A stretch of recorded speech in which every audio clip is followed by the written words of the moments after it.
एक बहुत ही भोला भाला सा आलसी लड़का था। वह कोई काम नहीं करना चाहता था, बस खाना खाता, घूमता और सोते रहता था। एक दिन उसे किसी ने बताया कि एक आश्रम है जहां पर कुछ नहीं करना पड़ता है और हर दिन 2 समय का खाना और नाश्ता मिलता है। तुम वहां जाकर के रहो। उस आलसी लड़का ने सोचा कि ये तो बहुत ही बढ़िया है और वह उस आश्रम में जाकर रहने को सोचा। और फिर वह भोला भाला आलसी लड़का अपना सारा सांसारिक जीवन छोड़कर उस आश्रम में जाकर रहने लगा।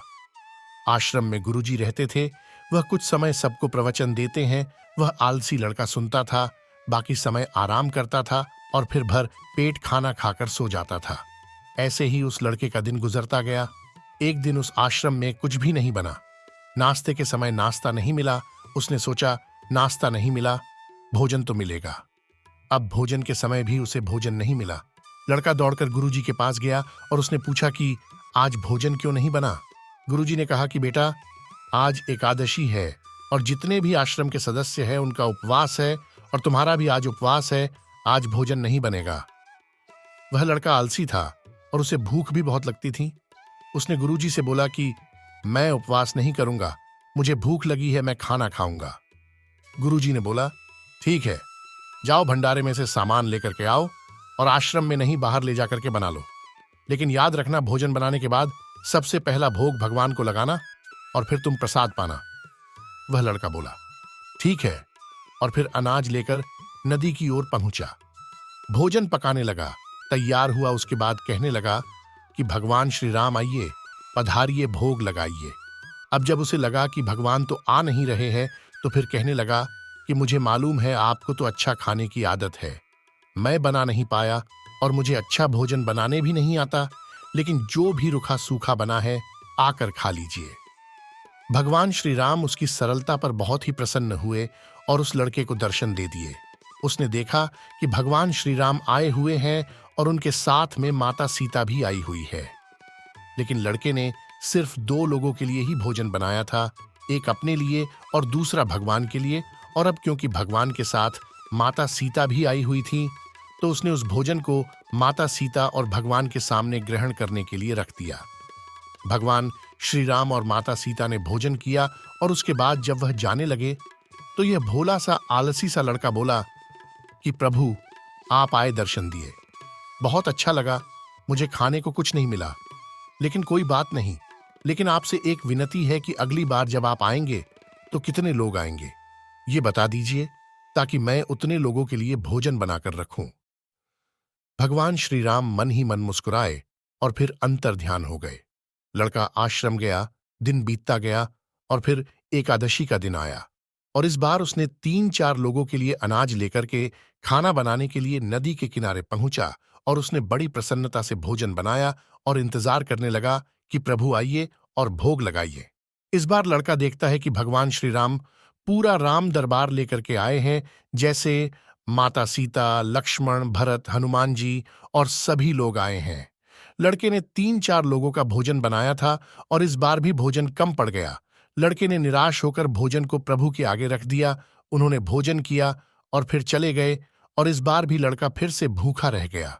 अब लड़का फिर आश्रम गया, दिन बीतता गया और फिर एकादशी का दिन आया और इस बार गुरुजी से कहने लगा कि गुरुजी, मुझे इस बार थोड़ा ज्यादा अनाज चाहिए। गुरुजी सोचने लगे कि यह इतना सारा अनाज का करता क्या है, कहीं इसे बेचता तो नहीं है। फिर उन्होंने कहा कि ठीक है, भूख से परेशान रहता है। लड़के ने कहा कि नहीं गुरुजी, मैं भूख से परेशान नहीं रहता हूं। प्रभु के साथ बहुत लोग आते हैं, उनको भी तो भोजन कराना पड़ता है। गुरुजी को लगा कि लड़का पागल हो गया है, लेकिन गुरुजी ने सोचा कि चलो एक बार चलकर देखते हैं कि लड़का इस अनाज का करता क्या है। वह भोला सा लड़का अनाज लेकर नदी के किनारे पहुंचा और इस बार भोजन बनाया नहीं। उसने सोचा कि प्रभु हर बार ज्यादा लोगों को लेकर के आते हैं, इस बार वह जितने भी आएंगे खुद बना करके भोग लगा लेंगे और फिर प्रेम से प्रभु को बुलाने लगा। गुरुजी ये सब छुपकर देख रहे थे कि इसने भोजन तो बनाया नहीं और प्रभु को बुला रहा है। लेकिन लड़के ने देखा कि इस बार प्रभु के साथ बहुत से लोग आए हुए हैं, तो उसने प्रभु के सामने हाथ जोड़ करके कहा कि प्रभु माफ करना, आप बहुत सारे लोग आते हो, मुझे संख्या पता नहीं होती है और मेरी हिम्मत भी नहीं होती है कि इतने सारे लोगों के लिए भोजन बनाऊं। आप स्वयं आइए, बनाइए, खाइए और भोग लगाइए। प्रभु मुस्कुराते हैं और अपने साथ आए सभी लोगों के साथ मिलकर के भोजन बनाते हैं। गुरुजी ये सब छुप करके देखते हैं और फिर लड़के के पास आकर के कहते हैं कि तुम ये कर क्या रहे हो।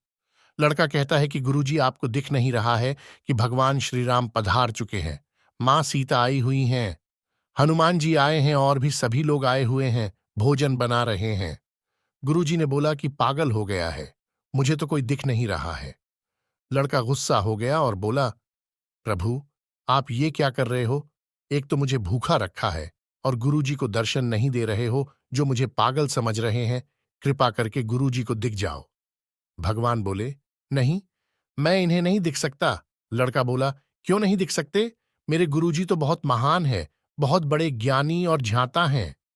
भगवान बोले, हाँ, ज्ञानी और ज्ञाता होंगे, लेकिन तुम्हारी तरह सरल नहीं है। जो सरलता तुम में है वो तुम्हारे गुरुजी में नहीं है। लड़के ने ये बात गुरुजी से कह दी कि भगवान श्री राम कह रहे हैं कि आप में सरलता नहीं है, आप मेरी तरह सरल नहीं है, इसलिए आपको नहीं दिख सकते। गुरुजी की आंखें नम हो गईं और रोने लगे। बोले कि बिल्कुल सही कहा, मेरे अंदर तुम्हारे जितनी सरलता नहीं है, और फिर माफी मांगने लगे। फिर भगवान ने गुरुजी को भी दर्शन दिए। ये कहानी हमें सिखाती है कि जीवन में सरलता सबसे आवश्यक है। जितने सरल बने रहेंगे उतना जीवन में आगे बढ़ते चले जाएंगे। जब आप सरल होते हैं तो आप खुद भी मुस्कुराते हैं और दूसरों को भी मुस्कुराने की वजह देते हैं।